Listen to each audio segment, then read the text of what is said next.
오늘 하나님 말씀 함께 보겠습니다. 마가복음 10장 17절부터 31절까지 말씀입니다. 교독해서 읽겠습니다. 예수께서 길에 나가실새 한 사람이 달려와서 꿇어 앉아 묻자오되 선한 선생님이여 내가 무엇을 하여야 영생을 얻으리이까?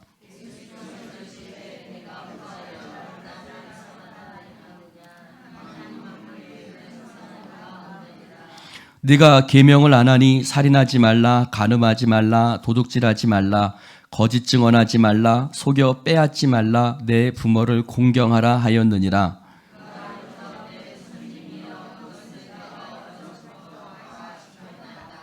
예수께서 그를 보시고 사랑하사 이르시되 내게 아직도 한 가지 부족한 것이 있으니 가서 내게 있는 것을 다 팔아 가난한 자들에게 주라.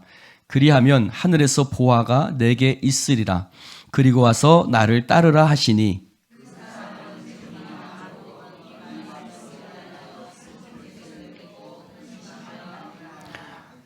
예수께서 둘러보시고 제자들에게 이르시되 재물이 있는 자는 하나님의 나라에 들어가기가 심히 어렵도다 하시니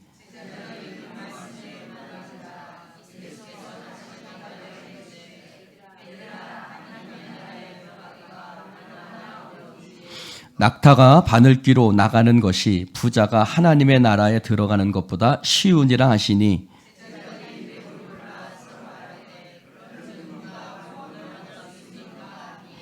예수께서 그들을 보시며 이르시되 사람으로는 할 수 없으되 하나님으로는 그렇지 아니하니 하나님으로서는 다 하실 수 있느니라.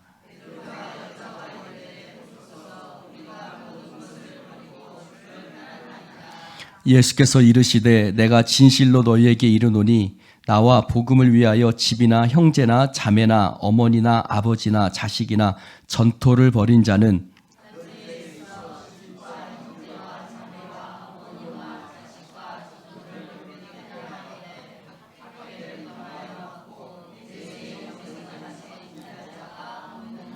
함께합니다. 그러나 먼저 된 자로서 나중되고 나중된 자로서 먼저 될 자가 많으니라. 아멘.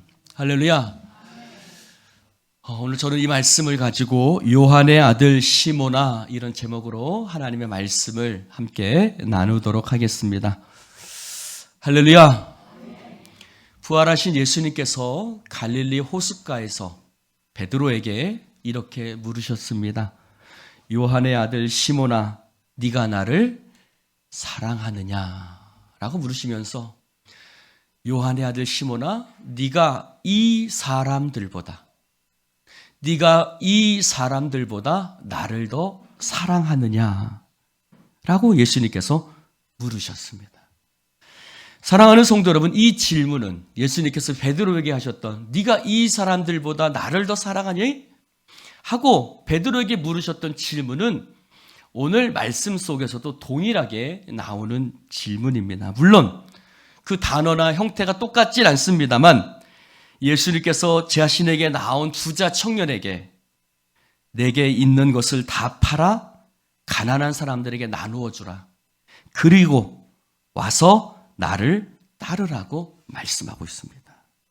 이 말씀은 이렇게 묻고 있는 겁니다. 이 부자 청년에게 네가 가지고 있는 물질보다, 네가 가지고 있는 재산보다, 네가 가지고 있는 그것보다, 그 소유보다 너는 나를 더 사랑하느냐? 네가 그것보다 나를 더 사랑하지 아니하면 나를 따를 수 없다. 그러므로 네가 가지고 있는 것을 다 팔아서 가난한 자들에게 나눠주고 그리하고 와서 나를 따르라. 할렐루야. 사랑하는 성도 여러분, 이 예수님의 질문은 동일하게 지금도 우리에게 하시는 질문입니다. 박 목사야, 네가 다른 사람들보다, 네가 다른 것들보다, 물질이나 소유보다 나를 더 사랑하느냐? 하고 주님은 우리에게 묻고 계시죠. 여러분 가슴에 한번, 손을 한번 얹어보시기 바랍니다. 손을 한번 얹어보십시오. 그리고 자신의 이름을 부르면서 저를 한번 따라해 봅시다. 박 목사야, 너는 정말 다른 모든 사람들보다도, 모든 물질보다도 나를 더 사랑하느냐? 대답하셔야죠. 왜 이렇게 대답은 작습니까? 저는 먼저는 이 부자 청년을 대하는 예수님의 모습에 굉장히, 그 태도에 굉장히 놀랍니다. 여러분, 만약에 이런 부자가 교회에 출석을 했다고 한번 생각해 봅시다. 선한 선생님, 우리가 어떻게 해야 영생을 얻겠습니까? 어떻게 해야 내가 구원받을 수 있겠습니까? 하고 우리 교회에 찾아왔다라고 생각해 봅시다. 여러분, 부자는 티가 나지요. 부자는 아무리 해도 이상하게 티가 납니다. 제가 러시아에 갔을 때 북한 사람, 조선족, 고려인, 그리고 남한 사람, 이렇게 한국인들이 같은 핏줄 같은 모양을 가진 사람들이 있었는데 희한하게도 티가 날까요, 안 날까요? 티가 납니다. 남한 사람들은 티가 납니다. 북한 사람들은 또 북한 사람들대로 티가 납니다. 아무리 남한 사람이 후줄그레한 옷을 입는다 할지라도 남한 사람들은 이상하게 윤기가 흐르고 이상하게 얼굴에 빛이 납니다. 부자도 그랬겠지요. 여러분, 그 부자가 아마 좋은 차를 타고 좋은 옷을 입고 교회에 왔습니다. 그런 부자가 우리 교회를 찾아왔다고 한다면 우리는 이것저것 묻지 않을 거예요. 단지 그 사람이 우리 교회에 왔다는 것만으로도 아마 한국의 목사님들은 굉장히 흥분할 것입니다. 그러나 예수님은 그렇게 하지 않으셨습니다. 오히려 그에게 너에게 부족한 것이 한 가지 있다. 그것을 정확하게 집어내시고 또 그것을 정확하게 부자에게 요구하고 계십니다. 너에게 한 가지 부족한 것이 있다. 너에게 있는 것을 다 팔아서 가난한 사람들에게 나누어 주라. 네가 그 재물보다, 네가 가지고 있는 너의 소유보다 나를 더 사랑하지 않으면 네가 나를 따르는 참 제자가 될 수 없다라고 주님은 그에게 모든 것을 팔아서 가난한 자들에게 나눠주고 나를 따르라고 그에게 말씀하고 있습니다. 사랑하는 성도 여러분, 우리는 물질이 있다는 것으로 성도의 기준을 낮추어 버리죠. 주님은 주님을 따르는 제자의 모습을 세상과 물질과 타협하지 않으십니다. 그래서 그 모든 것을 팔아버리고 나를 따르라고 말씀하고 있습니다. 이것은 목회자인 저에게 큰 충격입니다. 여러분, 목회자라면 한 명이라도 더 성도를 어떻게 해서든지 더 늘리고 싶어 하는 것이 목회자의 마음일 것입니다. 그건 여러분도 마찬가지겠죠. 한 명이라도 더 숫자를 늘리고 싶은 것이 우리의 마음이고, 그 사람이 힘있고 빽 있는 사람이라면 저런 사람 우리 교회에 나오면 좋겠다, 그런 이야기 하시는 권사님들도 봤습니다. 그러나 주님은 그 부자 청년을 그냥 돌려보내십니다. 한 명의 교인을 만드는 것보다 한 영혼을 그리스도를 따르는 주님의 제자로 만드는 것이 더 중요하기 때문입니다. 한 영혼을 주님의 제자로 만드는 것, 내가 참으로 주님을 따르는 제자가 되는 것, 우리는 그것에 타협해서는 안 됩니다. 더 많은 사람보다도 더 중요한 것은 그 사람을 예수의 제자로 만드는 것입니다. 지금 예수님께서 예루살렘으로 올라가고 계시죠. 그리고 예수님께서는 제자들에게 그것이 어떤 의미인지 말씀하셨습니다. 여러 번 말씀하셨죠. 인자가 예루살렘에 올라가면 사람들에게 넘겨져서 고난을 받고 핍박을 받고 침뱉음 당하고, 그리고 십자가에 못 박혀 죽임을 당할 것이다. 그리고 3일 만에 다시 살아나리라. 예수님은 여러 번 제자들에게 그 말씀을 하고 계십니다. 여러분, 그 말씀을 여러 번 예수님께서 제자들에게 하시는 이유가 무엇일까요? 예수님은 제자들에게 묻고 계신 겁니다. 너희들은 나를 따르는 길이 핍박받고 고난받고 사람들에게 넘겨지고 때로는 죽임을 당할 수도 있는 그런 길이라는 것을 알고 있느냐? 그런데 너희들은 그러한 길일지라도 나를 따르겠느냐? 라고 주님은 제자들에게 묻고 계신 것입니다. 사랑하는 성도 여러분, 여러분 스스로에게 한번 질문해 보십시오. 나는 어떤 대가를 치르고서라도 그곳에 고난과 핍박이 있을지라도 나는 결코 주님 버리지 않고 끝까지 주님을 따르겠습니다. 결국 베드로는 예수님을 3번 부인하고 도망갔지요. 나머지 제자들도 예수님 버리고 다 도망갔습니다. 오늘 우리가 읽고 있는 마가복음을 쓴 마가는 지난주에 우리가 함께 말씀을 나눈 것처럼 벌거벗은 몸으로 예수님이 붙잡히자 도망가 버리고 말았습니다. 사랑하는 성도 여러분, 바울이 제3차 전도 여행을 마치고 예루살렘에 올라갈 때 사람들이 바울을 계속해서 말리기 시작했습니다. 사도행전 21장에 보면 바울이 밀레도에서 배를 타고 두로에 상륙해서 두로에 있는 제자들을 만났을 때 두로에 있는 제자들은 성령의 감동으로 바울에게 예루살렘에 올라가지 마십시오. 예루살렘에 올라가지 마십시오. 그들은 두로에 있는 제자들은 바울을 예루살렘에 올라가지 말라고 합니다. 그뿐입니까? 바울이 가이사라에서 갔을 때 그곳에 있는 전도자 빌립의 집에 머물렀습니다. 전도자 빌립의 집에 머무를 때에 예루살렘에서 내려온 한 선지자가 있는데 아가보라는 선지자였습니다. 이 아가보라는 선지자가 바울의 옷에서 허리띠 하나를 가져다가 자기의 몸에 결박하고는 이 띠의 임자가 예루살렘에 올라가면 결박을 당할 것이다. 붙잡힐 것이다. 감옥에 갇힐 것이다. 그런 이야기를 하면서 그 이야기를 들은 제자들이, 그 이야기를 들은 성도들이 바울에게 올라가지 말라고 이야기합니다. 그것을 성경에 보면 성령에 감동하여 바울에게 이야기했다고 말하고 있습니다. 여러분, 그 이전에 20장에서도 바울은 에베소 교회 장로들과 만나는 자리에서 성령께서 주시는 음성을 나누었죠. 그 음성은 무엇이었습니까? 같이 한번 읽어볼까요? 시작.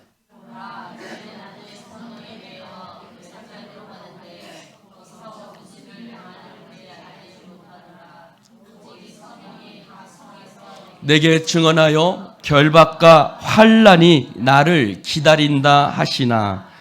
아멘. 저는 사실 이 말씀을 어떻게 해석해야 될까? 성령께서, 주님께서, 야, 네가 예루살렘에 올라가면 결박과 환난이 기다리고 있어. 방금 우리가 나눈 말씀처럼 에베소에서, 두로에서, 가이사라 빌립보에서 끊임없이 주님은 바울에게 성령님을 통해서 말씀하시는데 네가 예루살렘에 올라가면 환난과 결박과 핍박이 기다리고 있어. 주님은 끊임없이 바울에게 이 말씀을 하고 계신데 과연 주님께서, 성령께서 바울에게 이 말씀을 하시는 의미가 무엇일까? 참 사실 당황스럽고 고민스럽습니다. 여러분, 우리에게 주님께서 그런 말씀을 하신다면 여러분은 어떤 결정을 하시겠습니까? 환난과 결박이, 핍박이 기다리고 있으니까 올라가지 마. 그런 소리일까요? 대부분 그런 소리를 알아듣죠. 또는 야, 지금 올라가지 말고 지금 때가 안 좋으니까 좀 어디 가서 좀 쉬었다가 한 1년쯤 있다가 다시 와라. 조금 여론이 잠잠해지면 그때 올라가라. 이런 음성으로 들을 수도 있습니다. 사실 러시아 선교사로 제가 부름받을 때 똑같은 갈등이 왔습니다. 아무도 러시아 선교사로 가려고 하지 않는데 저에게 콜링이 왔습니다. 근데 아내와 자식을 두고 가야만 하는 그런 상황이었습니다. 그러면 그 상황 속에서 저는 어떤 결정을 내려야만 하는 것일까요? 사랑하는 성도 여러분, 바울은 이 성령께서 주시는 말씀을 어떻게 해석하고 있는지 보십시다. 사도행전 2장 24절에 보니까 이렇게 그는 고백하고 있습니다. 같이 한번 읽어볼까요? 시작! 내가 달려갈 길과 주 예수께 받은 사명 곧 하나님의 은혜의 복음을 증언하는 일을 마치려 하면은 나의 생명조차 조금도 귀한 것으로 여기지 아니하노라. 아멘. 한 군데 더 말씀 있죠? 21장 13절 말씀입니다. 시작! 바울이 대답하여 여러분이여 어찌하여 울어 내 마음을 상하게 하느냐? 나는 주 예수의 이름을 위하여 결박당할 뿐 아니라 예루살렘에서 죽을 것도 각오하였노라. 여러분, 사랑하는 성도 여러분, 바울은 성령님의 음성을 어떻게 해석했습니까?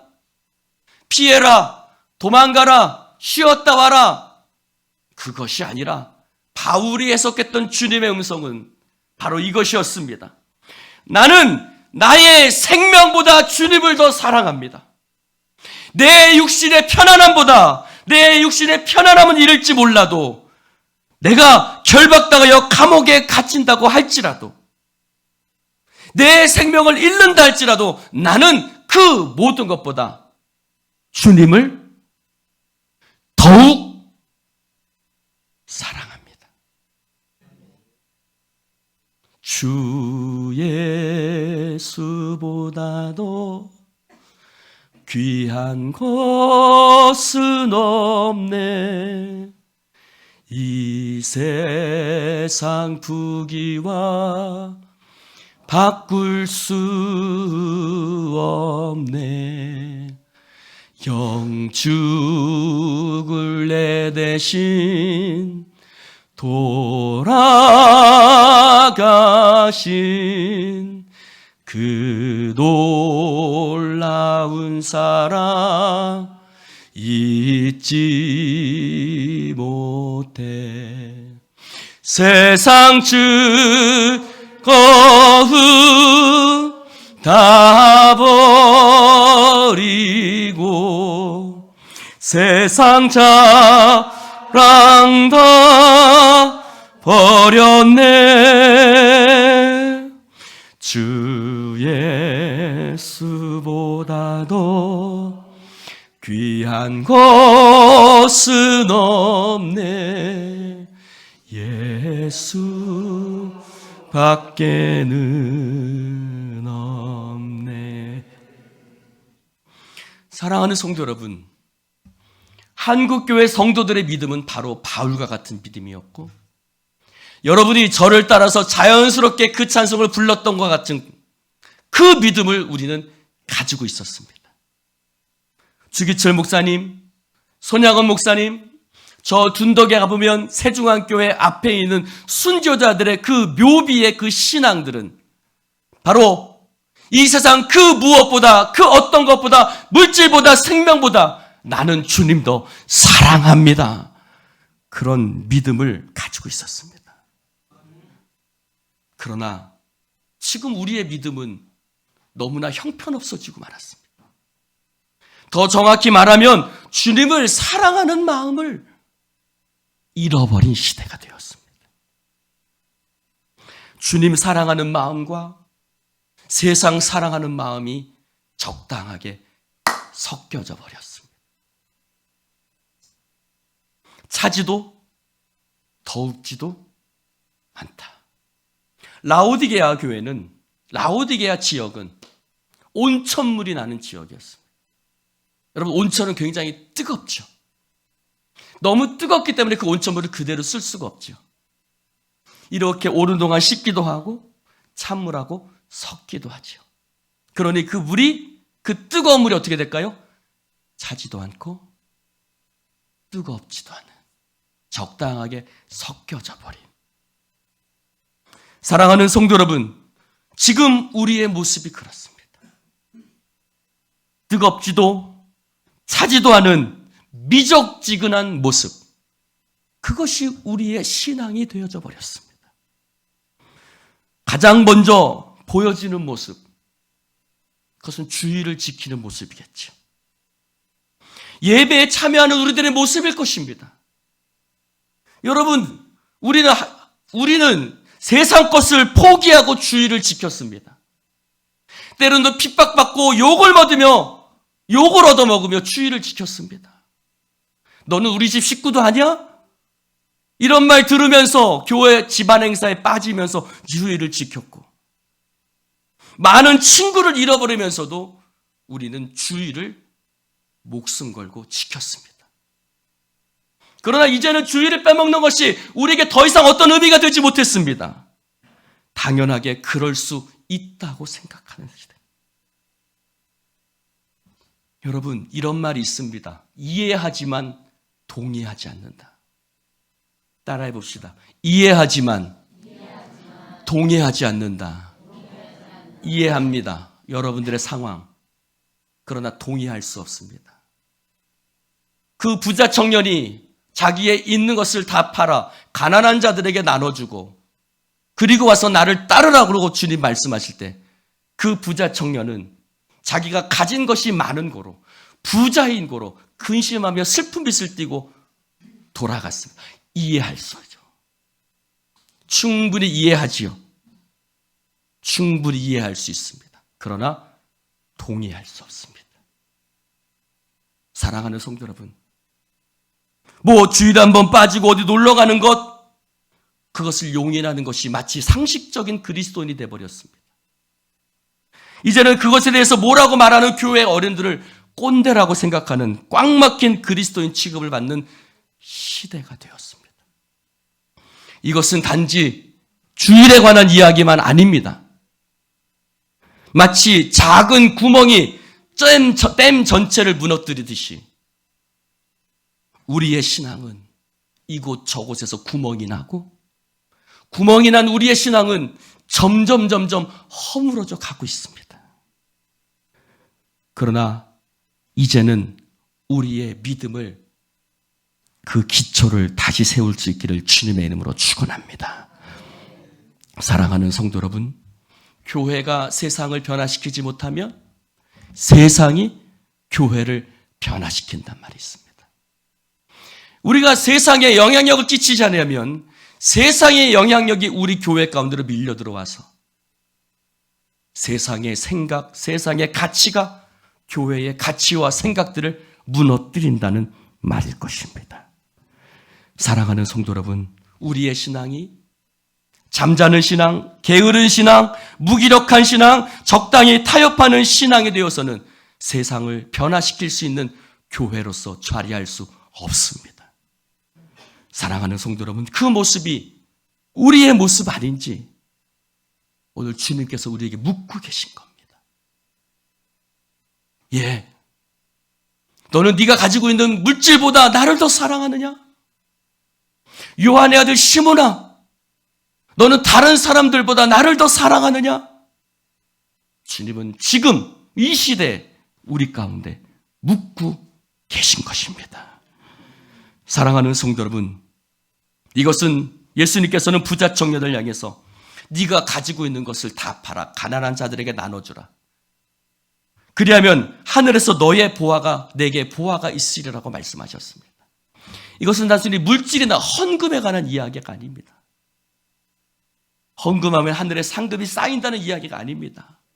그것을 뛰어넘어서 내가 주님을, 이 땅의 것을 포기하고 생명도 재산도 내 시간도 다 포기하고 주님을 위해 내가 가진 것을 드릴 때 하나님께서 기억하시고 하늘에서 우리에게 놀라운 상급을 베풀어 주실 줄로 믿습니다. 바로 이것을 이야기하고 있는 거죠. 너는 그것에 가치를 두며 사니? 너의 가치는 어디에 있니? 너의 보화는 어디에 쌓여져 있니? 너는 이 땅의 보화를 두고 사느냐? 너는 하늘의 보화를 두고 사느냐? 주님께서 우리에게 묻고 계신 겁니다. 사랑하는 성도 여러분, 여러분의 소망은 어디에 있습니까? 여러분의 보안은 어디에 있습니까? 오늘 부자 청년은 재물이 많은 고로 슬픈 기색을 띠고 근심하며 돌아갔습니다. 이 장면은 이렇게 해석할 수 있을 것 같습니다. 나는 예수님, 저는 예수님 사랑하지만 이 땅의 것 포기할 수 없습니다.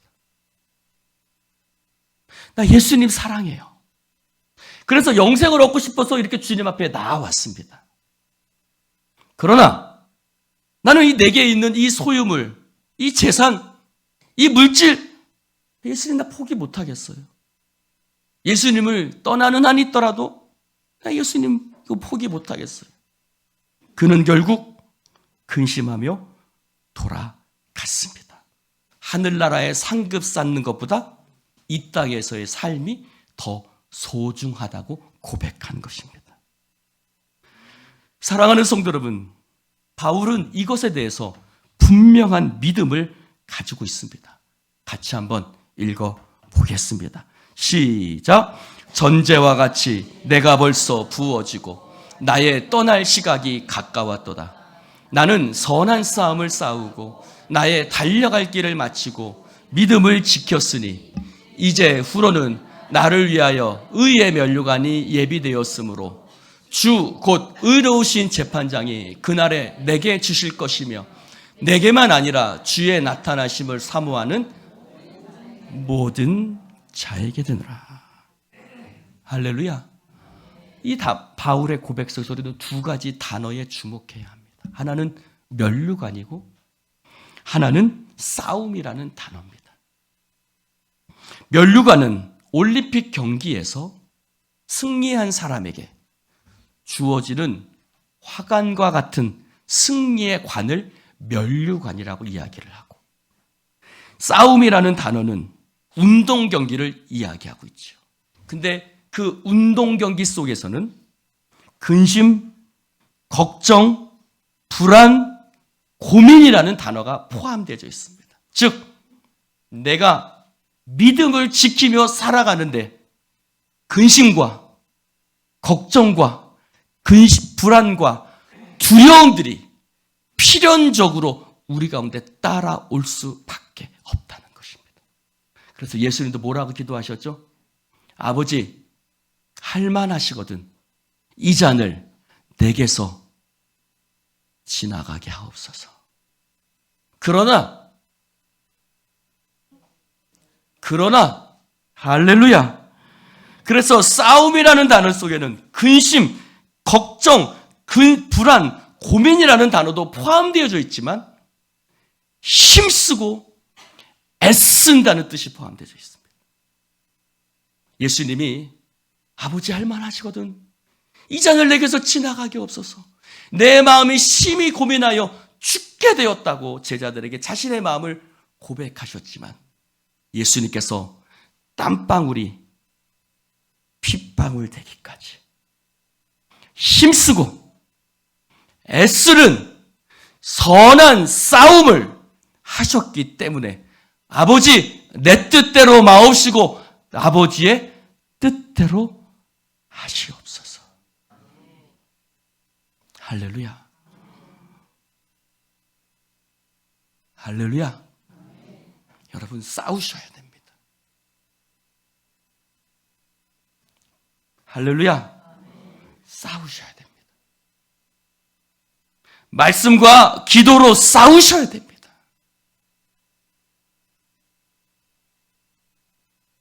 아따 오늘 아멘들 안 하시네요? 싸우셔야 됩니다. 너는 마지막이 가까움을 볼수록 어떤 사람들의 습관과 같이 하지 말고 더욱더 모이기를 힘쓰라. 왜 그랬을까요? 마지막 때에 이런 사람들이 있을 것이다. 우리가 알고 있는 교만하며 돈을 사랑하며 경건의 모양은 있으나 경건의 능력을 부인하는 이 수많은 사람들 가운데서, 이 시대 가운데서, 이 마지막 시대 가운데서 우리가 싸우고 이기는 방법이 있는데, 그것이 바로 모이기를 힘쓰므로 말미암아 함께 기도하고 말씀을 나누고 함께 주님 안에서 교제하며 나눌 때 우리 안에 그런 주님의 부어주시는 능력이 생겨난다는 것입니다. 세상에 유혹, 시험이 내게 몰려올 때, 저의 집사람이 제가 러시아 갈 때 잡았을까요? 안 잡았을까요?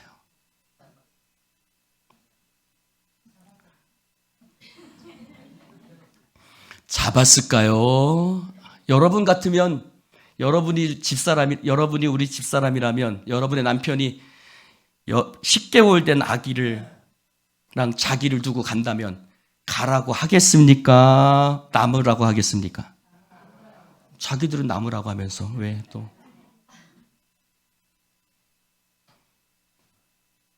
우리 집사람이 저를 당연히 잡았죠.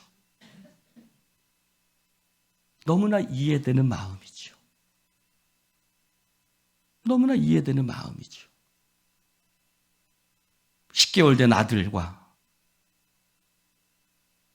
그 장애인들을 돌보는 현실 속에서 당연히 남편을 잡겠죠. 제 마음은 어떻겠습니까? 제 마음도 당연히 잡히고 싶겠죠. 사랑하는 성도 여러분, 그때 제가 두 가지가 기억됐습니다. 하나는 주님께서 나를 필요로 하신다는 것이었어요. 주님께서 나를 필요로 하셔서 나에게 그 말이 들려왔다는 것이고, 또 하나는 바로 요한의 아들 시몬아, 이 말씀이었어요. 요한의 아들 시몬아, 네가 다른 사람들보다 나를 더 사랑하느냐? 사랑하는 성도 여러분, 요한의 아들 시몬아, 네가 나를 사랑하느냐? 요한의 아들 시몬아, 네가 다른 사람들보다 나를 더 사랑하느냐 하고 주님이 물으셨네. 그때 나는 주께 대답했네. 그 다음은 여러분들이 부르실 차례입니다. 여러분 뭐라고 대답하시겠어요? 뭐라고 대답하시겠어요? 요한의 아들 시몬아, 네가 다른 사람들보다, 물질보다, 이 세상보다 아무 고난과 핍박이 나를 기다린다 할지라도 너는 이 길을, 나를 따르겠느냐라고 주님 물으실 때, 그때 나는 주께 뭐라고 대답하시겠냐? 사랑하는 성도 여러분, 주님은 지금 그 질문을 부자 청년에게 하고 있는 것이고, 이 말씀을 묵상하고 있는 바로 저와 여러분에게 동일한 질문을 하고 계신다는 것입니다. 뭐라고 대답하시겠습니까? 사랑하는 성도 여러분, 세상에서 근심과 불안과 두려움이 다가오지요. 그러나 우리는 그때 운동 경기를 하는 선수처럼 힘써야 할 줄로 믿습니다. 그렇게 힘써 주님 앞에 나아갈 때 주님께서 우리에게 영광의 면류관을, 주의 사모하심을 바라는 모든 사람에게 1등만이 아니라 주님의 기다리심을, 주님을 기다리는, 주님을 사모하는 모든 사람에게 하나님께서 영광의 면류관을 씌워주시겠다고 약속하셨습니다. 사랑하는 성도 여러분, 여러분은 뭐라고 대답하시겠습니까? 이 질문을 가슴속에 간직하고 돌아가시기 바랍니다. 하나님 아버지, 감사합니다. 오늘 주님 말씀 하나님 앞에 나눌 수 있도록 축복해 주신 아버지 하나님께 감사를 드립니다. 너는 네가 있는 모든 것을 다 팔아봐라. 그리고 가난한 사람들에게 나눠주라. 그렇게 한 후에 나를 따르라. 근데 부자 청년은 그렇게 하지 못했습니다. 주님, 부자 청년의 모습이 우리의 모습이고 내 모습이고 이 시대에 믿음을 갖고 있다라고 말하는 수많은 그리스도인들의 모습은 아닐런지 부끄럽고 두렵습니다. 주여, 요한의 아들 시몬아, 네가 나를 사랑하느냐? 이 모든 사람들보다 나를 더 사랑하느냐? 베드로는 근심하며 주님께 대답했습니다. 내가 주님 사랑하는 줄 주께서 아시나이다. 주님은 2번, 3번 다시 베드로에게 물으셨고, 주님은 우리에게도 동일하게 2번, 3번 지금 우리에게 묻고 계신 줄로 합니다. 주여, 우리는 무엇이라 대답하리이까? 사람으로서는 할 수 없으되 하나님은 하신다고 하셨습니다. 베드로가 육신의 모습을 가지고 있을 때는 할 수 없었지만, 그러나 성령이 충만할 때 그들이 주를 위해 자신의 목숨을 아낌없이 내어놓았던 것처럼 주님, 우리 가운데 성령님을 부어 주시옵소서. 우리 힘으로는, 우리 생각으로, 우리 능력으로는 할 수 없지만, 그러나 성령께서 우리 가운데 임재하여 주셔서 우리가 내 삶을 주님 앞에 드립니다. 내 삶을 주님 앞에 드립니다. 그 어떤 것도 주님을 대신할 수 없으며, 그 무엇이 나를 기다린다 할지라도 나는 이 길을 포기하지 않겠습니다. 바울처럼 고백하며 달려가는 예수님교회 성도들 되게 하여 주옵소서. 예수님 이름으로 기도드립니다. 아멘.